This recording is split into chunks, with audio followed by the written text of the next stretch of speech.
Hi everyone, the Site Tano here, the internet's busiest music nerd, and it's time for a review of the new Brockhampton album, Saturation 3. West Coast rap outfit, but really a boy band. Brockhampton, they're back. The whole gang is back. Kelvin, Amen, Marlon, The Guy, Matthew, Timblind. No, really, these guys have a lot of members. Just look at the personnel. This is the third record they've released this year.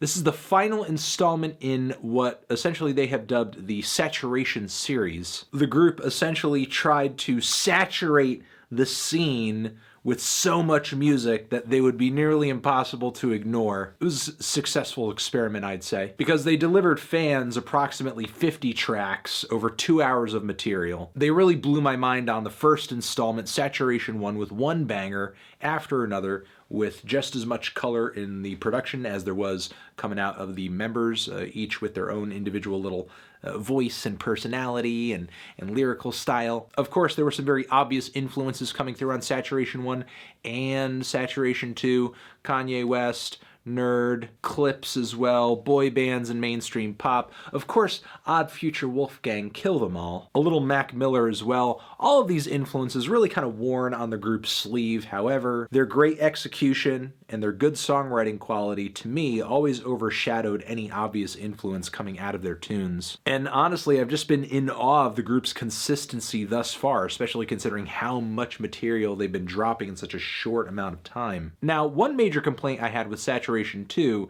is that it kind of just sounded like more of the same. I mean, I do love Saturation 1, so I guess that's not a huge problem. And I think Saturation 2 has grown on me a bit since my original review, because it kind of makes up for its lack of surprises and experimentation with some very bold hooks and a very tight track list. Going into Saturation 3, though, I still hoped that Brockhampton would kind of find a way to pull out all the stops. And it definitely seemed like that was going to be the case with the teaser track to this thing, Boogie Goddamn. This track was their most insane single by far. By far. The police sirens, the buzzing bass line, the squawking horns laden into this thing, the dance beat, the dense vocal overdubs. There's a lot going on here. Like, it's really a lot to take in. And on top of that, you have each member trading these really aggressive, amped, energy-filled mini-verses. Joba especially standing out more than he usually does with one of his yelpiest appearances on any Brockhampton release ever. I wouldn't say there's a whole ton of lyrical substance to this track, but it certainly makes up for it with its intense and immense amount of kinetic energy. So was my mouth watering after I heard this track? Yes, it definitely was. Even though in the back of my head I was kind of afraid that this would end up being just more of the same, the sequel. And it does feel like that in pockets. Of course, on this thing you have a forlorn 1-minute track thrown into the mix, a few spoken word passages, of course performed by Roberto. Not to mention you're going to hear something on this album I would like to call the Brockhampton flow, especially from Amir on numerous tracks. I grew up all alone, my mom and dad fighting, I moved around a lot, I did a I'm a black man with a deadly weapon, I'm a real dog, I found false hope in all kind of places, hotel room. I used to work for people, I made a couple hundred, I hate the quiet suburbs, I hate those kickers, I got a hard time, I gotta watch myself. So yeah, that does come up a lot. Keep in mind though, Amir is not the only person in Brockhampton who has used or uses this flow, so... And there are a few other moments on this thing I kind of saw coming from a mile away, like the closing track Team, which is yet another shimmering, reverb-heavy guitar ballad to close the album out, featuring Bareface on lead vocals, which to me as an ending is nowhere near as satisfying as previous endings to Saturation 1 and to Waste and Summer. But the huge and shoegazy rush of guitar chords in the second leg of this first portion of the song are kind of a nice payoff, kind of orgasmic, and points for the beat switch up in the middle of the track, which leads to an unexpected set of rap verses. Also, that one line at this moment in the track talking about how you thought your world was progressive because you had a black president, that hit hard. And Stains, in my opinion, it's kind of one of the group's most average tracks. It's a very by the numbers moment for Brockhampton, in my opinion. There's nothing really all that sticky about it, from Matt and Amir's very glazed over flows to the somewhat sleepy beat, which relies heavily on these kind of low budget synth horns that kind of have a Tyler the Creator quality to them. I do like the vocal harmonies and the beat switch up toward the end of the song though. And that's another thing, there are more beat switch ups on this project than I had anticipated, certainly more than there's been on Saturation 1 and 2, which is good. That was actually something I hope Brockhampton would experiment with a little bit more. It also happens on the last moments of Alaska, the last moments of Bleach, on the song Sister Nation, which is easily one of the weirdest songs Brockhampton has ever recorded. Period. The first portion of the track, Sister, features these punky, driving beats, very jagged, angular bass lines, some weird psychedelic shots of horns, pitched vocals as well. It sounds like, I don't know, some kind of wacko-land version of Death Grips. I love Matt Champion's fiery flow on this track, some of the screaming, sputtering synthesizers. Also a really unsettling intro verse about coming off of mood stabilizers and becoming violent. And tagged at the end of this track is like a weird, spacey rap dream sequence. I wish it wasn't so washed out in reverb, but some of the heavenly background vocals are actually very nice. Now, HOTTIE is kind of a weird moment for the group, easily one of their poppiest tracks yet, to the point where it doesn't really feel that much like a rap song at all, especially with pretty much every verse on this thing emphasizing melody more than actual flow or lyricism. The song Rental is one of the catchiest and sweetest songs on the album too, with a pretty cool combination of sounds that feel like they're coming from like 80s electro-funk, 90s R&B, and contemporary rap. And as long as I'm mentioning sweeter spots on the album, I have to mention Bleach, which features these hauntingly beautiful, odd, like mutant angel vocal harmonies, some very sad and vulnerable rap verses. It's just one of those many introspective moments the group pulls off so well, especially with Do You Make Mistakes or Do You Make a Change?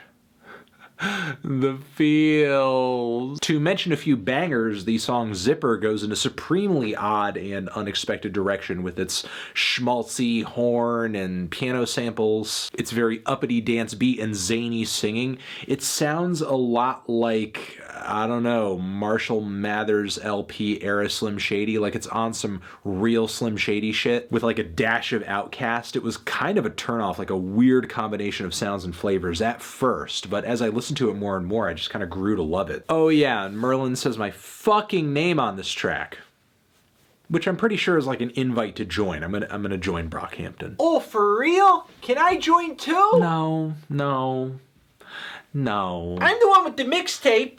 I got the mixtape. You never did a mixtape. I don't care. The song Johnny features some neat jittery beats and some smooth jazzy samples, some sour guitar chords as well, with each member of the group trading verses over this thing that, to me, I'm getting a lot of themes of growing up, having a hard time adjusting to the world, neurotic feelings, anxiety, having a hard time living up to the maturity level expected of you. And again, there's kind of a wild little hook on this track that to me reads as more Outkast influence. And the last major banger that I have to mention on this thing is Stupid, which is groovy, hypnotic, features these bing, bing, bing, bing, bing, very plinky synth chords, like these wailing synth leads that to me read as more G-funk influence, which I caught pretty prominently on their last Saturation project, a heavy bass line, and this mantra hook that just sticks in my head. Boys wanna play with my cell phone, but I don't want nobody to see what's in it. Overall, I really like this project as far as the quality of these tracks goes. It's just as high as nearly every piece of the Saturation series thus far. Production's there, hooks are there, verses are there, vocal performances are there. There are a few predictable moments here and there on this thing for sure, mostly because I think Brockhampton has consciously tried to stick to a formula and a style for the Saturation series. However, they changed it up pretty adequately for this last installment, especially from an instrumental and a musical style standpoint, because in a lot of ways, Saturation 3 is the poppiest but also most unorthodox installment in the trilogy. But I do wish things changed up a little bit more lyrically though. I'm catching a lot of the same themes that I already have on Saturation 1 and 2, especially in regards to sexuality, feeling like an outcast in society, dealing with emotional problems, just this general sense of millennial angst. Still though, this was a pretty great ending to this 3-album series and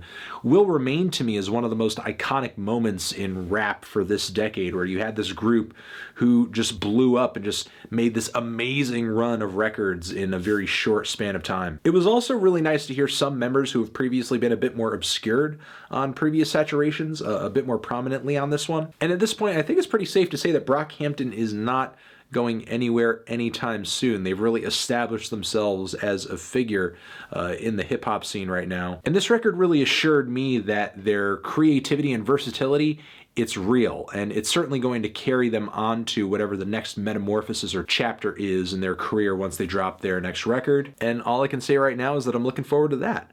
I'm feeling a decent to strong 8 on this thing. Transition. Have you given this album a listen? Did you love it? Did you hate it? What would you rate it? You're the best. You're the best. What should I review next? Hit the like if you like. Please subscribe, and please don't cry. Just leave a thoughtful comment in the comments if you're feeling thoughtful over here. Next on my head is another Brockhampton review, and I'll see you guys in the next one. Anthony Fantano, Brockhampton, Saturation 3 forever.